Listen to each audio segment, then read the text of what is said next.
اور سیڑھیاں بھی جن پر وہ چڑھتے، اور ان کے گھروں کے دروازے بھی اور تخت بھی جن پر تکیہ لگاتے ہیں، اور یہ سب چیزیں سونے کی بھی بنا دیتے، اور یہ سب دنیا کی زندگی کا تھوڑا سا سامان ہے، اور آخرت تمہارے پروردگار کے ہاں پرہیزگاروں کے لیے ہے۔ اور جو کوئی رحمان کی یاد سے آنکھیں بند کر لے یعنی تغافل کرے، ہم اس پر ایک شیطان مقرر کر دیتے ہیں تو وہ اس کا ساتھی ہو جاتا ہے، اور یہ شیطان ان کو رستے سے روکتے رہتے ہیں اور وہ سمجھتے ہیں کہ وہ سیدھے رستے پر ہیں، یہاں تک کہ جب وہ ہمارے پاس آئے گا تو اس شیطان سے کہے گا کہ اے کاش مجھ میں اور تجھ میں مشرق و مغرب کا فاصلہ ہوتا، تو برا ساتھی ہے۔ اور جب تم ظلم کرتے رہے تو آج تمہیں یہ بات فائدہ نہیں دے سکتی کہ تم سب عذاب میں بھی شریک ہو۔ تو کیا تم بہرے کو سنا سکتے ہو یا اندھے کو رستہ دکھا سکتے ہو،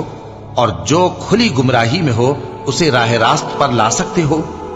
پھر اے پیغمبر، اگر ہم تم کو وفات دے کر اٹھا لیں تو بھی ان لوگوں سے تو ہم انتقام لے کر رہیں گے، یا تمہاری زندگی ہی میں تمہیں وہ عذاب دکھا دیں گے جس کا ہم نے ان سے وعدہ کیا ہے، کیونکہ ہم ان پر قابو رکھتے ہیں۔ پس تمہاری طرف جو وحی کی گئی ہے اس پر مضبوطی سے جمے رہو، بے شک تم سیدھے رستے پر ہو، اور یہ قرآن تمہارے لیے اور تمہاری قوم کے لیے نصیحت ہے، اور لوگوں تم سے ضرور عنقریب پرسش ہوگی۔ اور اے نبی، جو اپنے پیغمبر ہم نے تم سے پہلے بھیجے ہیں ان کے احوال دریافت کر لو کہ کیا ہم نے رحمان کے سوا اور معبود ٹھہرائے تھے کہ ان کی عبادت کی جائے؟ اور ہم نے موسیٰ کو اپنی نشانیاں دے کر فرعون اور اس کے درباریوں کی طرف بھیجا، تو انہوں نے کہا کہ میں پروردگار عالم کا بھیجا ہوا ہوں۔ پھر جب وہ ان کے پاس ہماری نشانیاں لے کر آئے تو وہ ان نشانیوں پر ہنسنے لگے، اور جو نشانی ہم ان کو دکھاتے وہ پہلی سے بڑی ہوتی تھی، اور ہم نے ان کو عذاب میں پکڑ لیا تاکہ باز آئیں، اور کہنے لگے کہ اے جادوگر، اس عہد کے مطابق جو تیرے پروردگار نے تجھ سے کر رکھا ہے اس سے دعا کر، بے شک ہم ہدایت یاب ہوں گے۔ سو جب ہم نے ان سے عذاب دور کر دیا تو وہ عہد شکنی کرنے لگے،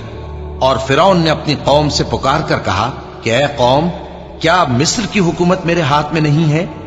اور یہ نہریں جو میرے محلوں کے نیچے بہ رہی ہیں میری نہیں ہیں؟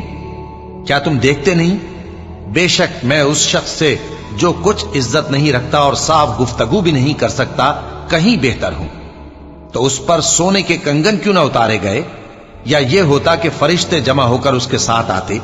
غرض اس نے اپنی قوم کو بے عقل کر دیا اور ان لوگوں نے اس کی بات مان لی۔ بے شک